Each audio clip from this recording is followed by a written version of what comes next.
بیویوں کا تم نے اکرام کرنا ہے، احترام کرنا ہے، اور ساتھ فرمایا کہ میرے نبی نے فرمایا تھا کہ جو بیویوں کا احترام کرتا ہے وہ بہترین انسان ہے۔ حدیث کے الفاظ کہ ان کا احترام وہی کرتا ہے جو بہترین انسان ہے، تو فرمانے لگے کہ میرے نبی نے فرمایا تھا کہ جو ان کا احترام نہیں کرتا وہ انسانوں میں سے سب سے کمینہ انسان ہے۔ السلام علیکم ورحمۃ اللہ وبرکاتہ۔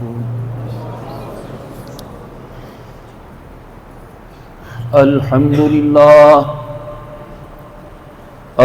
للہ نحمدہ ونستعینہ ونستغفرہ ونؤمن به ونتوکل علیہ ونعوذ باللہ من شرور انفسنا ومن سیئات اعمالنا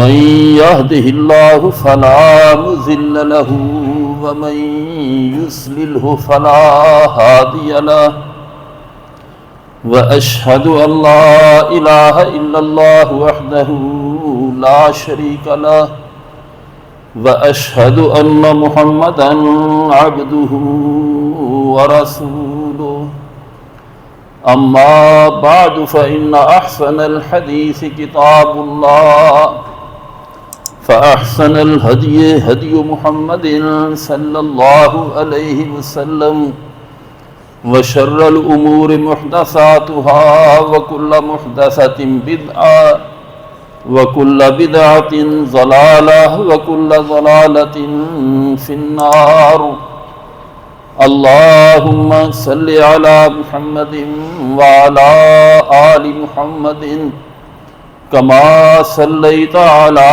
إبراهيم وعلى آل إبراهيم إنك حميد مجيد اللهم بارك على محمد وعلى آل محمد كما باركت على إبراهيم وعلى آل إبراهيم إنك حميد مجيد أعوذ بالله من الشيطان الرجيم بسم الله الرحمن الرحيم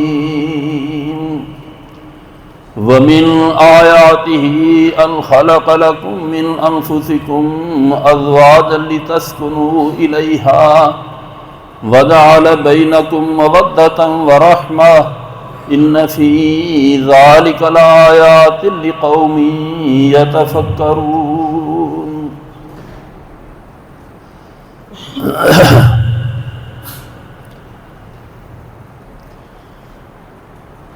اللہ تعالی نے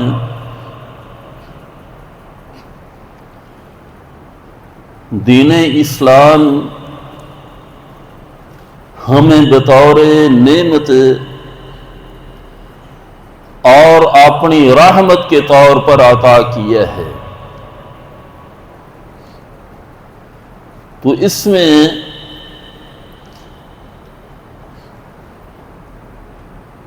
ہر چیز کی رہنمائی موجود ہے ان لوگوں کے لیے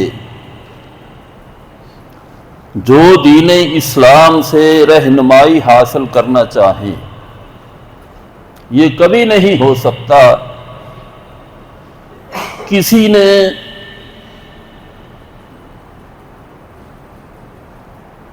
اپنے کسی مسئلہ کے متعلق دین اسلام سے رہنمائی کی کوشش کی ہو تو اسے اس سے رہنمائی نہ ملی ہو، اسے مایوسی کا سامنا کرنا پڑا ہو، یہ ناممکن چیز ہے بلکہ محال ہے۔ اسلام نے ہمیں رہنے سہنے کا طریقہ بھی بتلایا ہے، ہم نے اپنے گھر میں کس طرح زندگی بسر کرنی ہے، اپنے گھر کے نظام کو کس طرح چلانا ہے، یعنی چھوٹی چھوٹی یہ چیزیں جو ہیں اس کی بھی رہنمائی موجود ہے۔ اس آیت مبارکہ میں اللہ تعالی ارشاد فرماتے ہیں کہ وَمِنْ آیَاتِهِ أَنْ خَلَقَ لَكُمْ أَزْوَاجًا،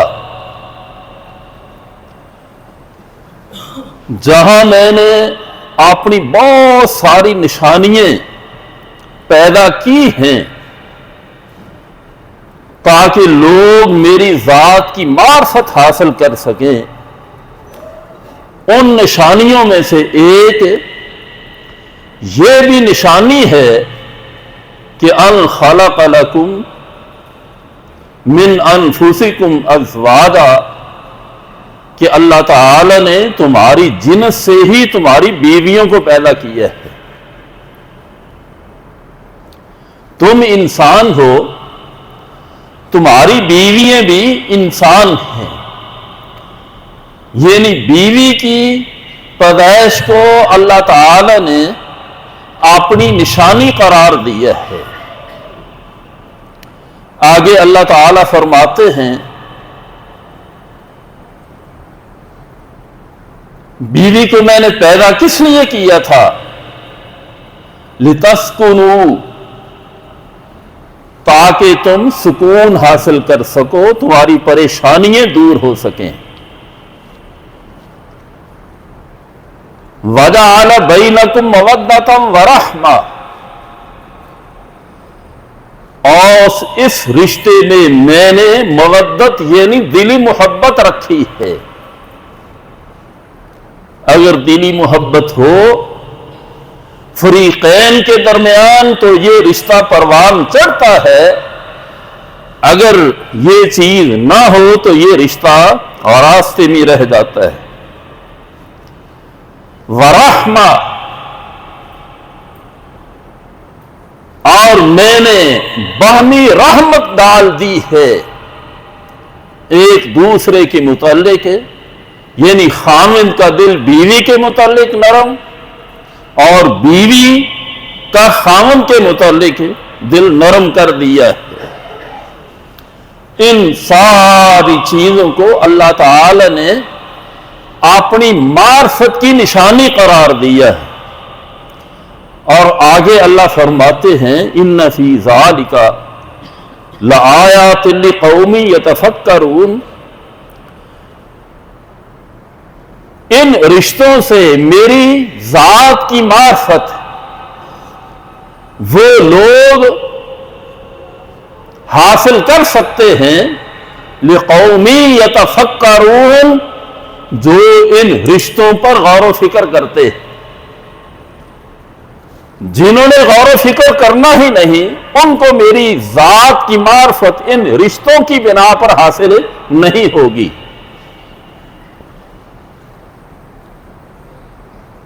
زوجین کا رشتہ بڑا اہم بھی ہے اور بڑا نازک بھی ہے۔ اس کی اہمیت اگر آپ نے جاننی ہو تو رسول اللہ صلی اللہ علیہ وآلہ وسلم کے دو فرمان آپ کو ذہن میں رکھنے چاہیے۔